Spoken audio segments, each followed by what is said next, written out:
La objeción San Pablo resistió a San Pedro. Una y otra vez escuchamos de quienes llamamos semitradicionalistas el argumento de que un papa puede conducir a los fieles por el error en la fe a través del ejercicio de su magisterio no infalible, y cuando eso sucede, es el derecho y el deber de la víctima, el fiel, resistirse a él, aferrándose a la tradición. Aquellos que defienden esta posición a menudo señalan un incidente que ocurrió entre San Pablo y San Pedro registrado en Gálatas 2, 11-14, como un supuesto precedente histórico para un papa que enseña errores y que fue corregido y resistido por sus inferiores.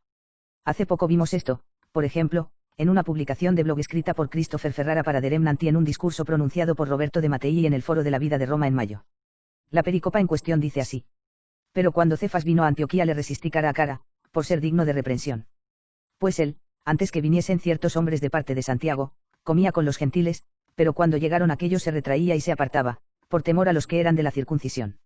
Y los otros judíos incurrieron con él en la misma hipocresía, tanto que hasta Bernabé se dejó arrastrar por la simulación de ellos. Mas cuando yo vi que no andaban rectamente, conforme a la verdad del Evangelio, dije a Cefas en presencia de todos, si tú, siendo judío, vives como los gentiles, y no como los judíos, como obligas a los gentiles a judaizar. Gálatas 2, 11-14. El nombre Cefas es siríaco y significa roca, y es, por lo tanto, el equivalente del griego Petrous, el latino Petrus, en inglés Peter. Nuestro Señor mismo llamó a Simón por este nombre cuando lo conoció por primera vez, y Jesús, mirándolo, dijo, tú eres Simón, hijo de Jonás, serás llamado Cefas, que se interpreta como Pedro, y en 1, 42. Aunque hay algunos que lo han disputado, generalmente se sostiene que el Cefas mencionado en Gálatas 2 es de hecho San Pedro, ver comentario de Aidok en Gal 2, 11. Siempre que queramos entender lo que un pasaje bíblico en particular significa y no significa, debemos recurrir a la Santa Madre Iglesia. Hacemos esto de la manera más fácil y fructífera consultando los comentarios aprobados por la Iglesia sobre la Sagrada Escritura. A veces, los comentarios explicativos se incluyen como notas al pie en el texto sagrado en sí, como es el caso en la revisión Chayoner de la Biblia de Douay Rheims y en la popular y extensa Biblia Aidok. Para las personas que buscan un extenso comentario en profundidad, la mejor opción es probablemente la del padre del siglo XVII Cornelius a Lapide, S.J. Publicados en numerosos volúmenes, algunos de ellos solo están disponibles en latín, pero otros existen en inglés. San Pedro, el primer papa de la Iglesia. Entonces, ¿qué está pasando en Gálatas 2, 11-14? San Pablo relata que reprendió a San Pedro por escandalizar a los conversos gentiles, dándoles a través de su comportamiento la impresión de que era necesario que observaran la ley de Moisés, judaizar.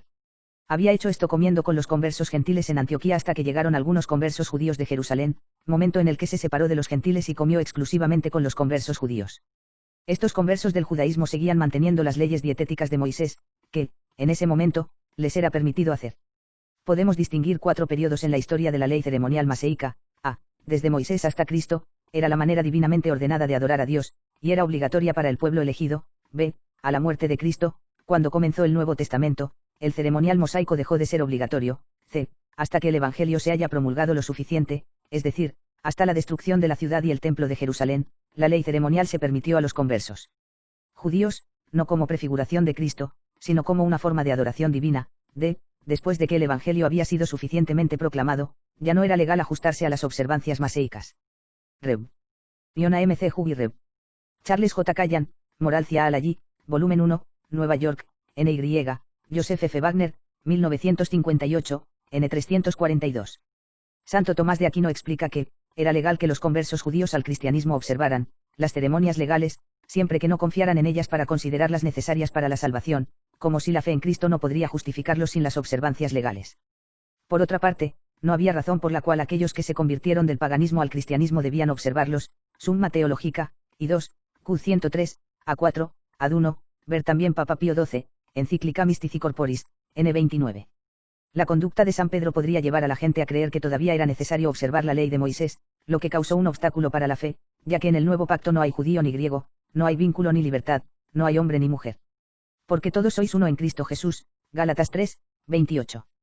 Por lo tanto, no hay espacio ni para separar al judío del gentil, ni para observar la antigua ley, pero saber que el hombre no está justificado por las obras de la ley, sino por la fe de Jesucristo. También creemos en Cristo Jesús, para que seamos justificados por la fe de Cristo, y no por las obras de la ley, porque por las obras de la ley ninguna carne será justificada. Gálatas 2, 16, cf. Hechos 10, 28. San Pedro y San Pablo. Los semitradicionalistas de hoy, que intentan encontrar un precedente histórico para su resistencia a Francisco y, sin embargo, lo reconocen como un verdadero papa, han exagerado la culpa de San Pedro y también la respuesta de San Pablo. Fue simplemente una cuestión de conducta personal inapropiada por parte del primer papa, y esta conducta fue corregida fraternalmente por otro apóstol. El jefe visible de la Iglesia pecó en público, y otro católico lo reprendió públicamente por ello, reparando así el escándalo causado. Este episodio no tuvo nada que ver con San Pedro profesando herejía o error de enseñanza en su magisterio, ni con San Pablo rechazando la sumisión al Papa. Pero no es necesario que creamos nuestra palabra, todos pueden simplemente buscar esto en las fuentes apropiadas aprobadas por la Iglesia. Por ejemplo, el erudito de las Escrituras, el P. Bernardo Urchard, OSB, escribe: Pablo reprochó a Pedro, no por un error doctrinal, sino por no mantenerse firme en el principio que él reconocía. Un comentario católico sobre la Sagrada Escritura, Londres, Thomas Nelson e Hijos, 1953, N895H, en otras palabras, las acciones de San Pedro no se ajustaban a sus enseñanzas y creencias, algo de lo que todos somos culpables hasta cierto punto, ver y en 8, 7, 1 y en 1, 8. El obispo Richard Challoner, siguiendo a San Agustín, identifica el pecado de San Pedro como nada más que una cierta imprudencia. La falla que se observa aquí en la conducta de San Pedro, fue solo una cierta imprudencia, al retirarse de la mesa de los gentiles, por temor a ofender a los conversos judíos, pero esto, en tales circunstancias, cuando su actuación podría ser de mala consecuencia para los gentiles, quienes podrían ser inducidos a creerse obligados a conformarse con la forma de vida judía, en perjuicio de su libertad cristiana. Nota de Challoner sobre Gálatas 2 y 11. Citando al erudito bíblico P. Robert Whitham, P. George Haydock también observa que comúnmente se sigue la opinión de San Agustín, que San Pedro era culpable, simplemente, de una falta de imprudencia venial, y agrega que, el cardenal César Baronius sostuvo que San Pedro no pecado en absoluto, lo cual puede ser cierto, si solo consideramos su intención, que era no ofender a los conversos judíos, pero si examinamos el hecho, apenas puede ser excusado de una indiscreción venial. Nota sobre Gálatas 2, 11. El comentario del P. Cornelius a la Pide proporciona información con mayor profundidad. Se puede instar a que en este acto de Pedro haya al menos algo pecaminoso, si no erróneo en la fe, como algunos han afirmado precipitadamente. Por su acción se puede pensar que él hizo una profesión de judaísmo sin pensar, y por lo tanto puso un obstáculo en el camino de los gentiles, y los tentó a judaizar con él. Anteriormente había vivido con los gentiles, pero luego se retiró de ellos de repente, se acercó a los judíos y vivió con ellos.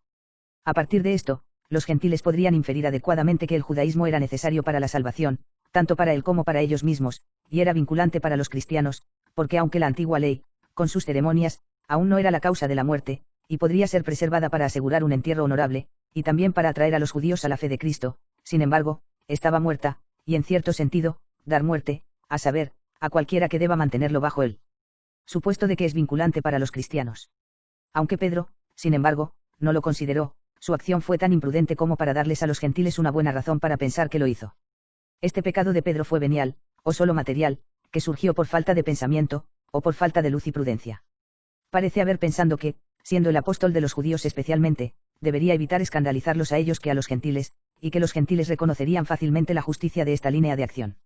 Al hacerlo, se equivocó, porque aunque, como dice S. Tomás, el Espíritu Santo que descendió sobre los apóstoles en Pentecostés los estableció a partir de entonces con tanta prudencia y gracia como para protegerlos de los pecados mortales, sin embargo, nos salvó también de ellos de los pecados veniales. Pedro, en el acto en discusión, tenía en parte una causa justa, a saber, el miedo a ofender a los judíos.